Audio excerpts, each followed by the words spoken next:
काल चैत्र पौर्णिमेनिमित्त काल आई एकविरा गडावर आई एकविराची पालखी 5-5:30 वाजता पालखी झाली. पालखी झाल्यानंतर जे 100-125 ज्या पालख्या आल्या होत्या रत्नागिरी, पनवेल, भिवंडी, ठाणे, पालघर या सगळ्या भागातनं ज्या पालख्या येतात त्या पालख्या येऊन काल आई एकविराच्या मंदिरात येऊन परत ते सुखरूप सगळ्या खाली आल्या. रात्री 11 वाजता भिवंडी,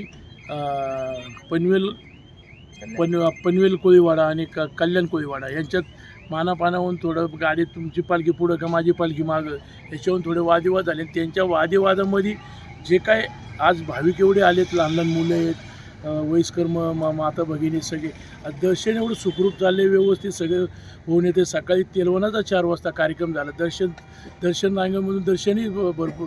कालची जी पालखी होती की एवढी पालखी बघण्यासारखी होती की एवढं पब्लिक आलो त्या पालखीला आणि ते पब्लिक येऊन सुखरूप सगळे खाली आले होते. पण 11 वाजता हे गालबोट यांच्यात गालबोट लागलं आणि ते गालबोट लागल्यानंतर परत पोलीस खात्याने ते सगळं त्यांना समजून सगळं दोन्ही यांच्यावर गुन्हे दाखलही केले. पण ह्या परत त्यांनी काय केलं, दुपारी 4 वाजता जेवण वगैरे झाल्यावर परत इकडे येऊन दगड केली. असं वाटलं नव्हतं की आता सगळेच कोळी बांधव फिरतात त्याच्यामुळे तिकडं कोण जाईन, इकडं पोलीस खात्यातले काय अधिकारी इथं बसलेले होते. पण तरी त्यांनी तिथं जाऊन परत दगडफेक केली. मला सगळ्यांना हीच विनंती करायची आहे की जे आपण पालख्या घेऊन एवढं लांबनं चालत येतो आईच्या दर्शनासाठी, तर तुम्ही दर्शनासाठी या. आता इथं चढवून आणि मानपानाच्या ह्याच्यामध्ये इथं येणारा आज काल रात्री दुकानं बंद झाली. इथं आमच्या स्थानिक लोकांचे दुकानदार असतील, रिक्षावाले असतील, सगळ्यांची नुकसान झाली. आज परत 4 वाजता परत यांच्या दगडफेकमुळे परत सगळी दुकानं बंद झाली. म्हणजे असं चालल्यानंतर स्थानिकांच्याही धंद्यावर परिणाम होतो, इथले येणाऱ्या भाविकांवर परिणाम होतो आणि हे सगळे परिणाम फक्त ह्या तुमच्या पनवेल कोळीवाडा आणि कल्याण कोळीवाडा ह्या तुमच्या ह्या भांडणामध्ये आजूबाजूच्या परिसरावर काय परिणाम होतो ह्यांनी हे लक्षात घ्यावा.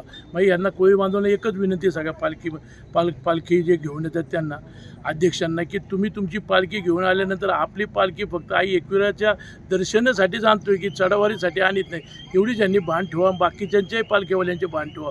तुमचंच संघ भांडणं होतात, काही बाकीच्यांचे नाही होत. म्हणजे आपण काय केलं पाहिजे हे त्यांनी समजून घेतलं पाहिजे. आणि आज मंदिर हे कंटिन्यू चालू राहणार आहे आणि मंदिरामध्ये सगळ्यांच्या जे अफवा उठवलेत बाहेर की मर्डर झाला, हे झालं, ते काही झालेले नाही आहे. कोणी अशा अफवा करू नये एवढीच मी विनंती करतो. जय एकविरा.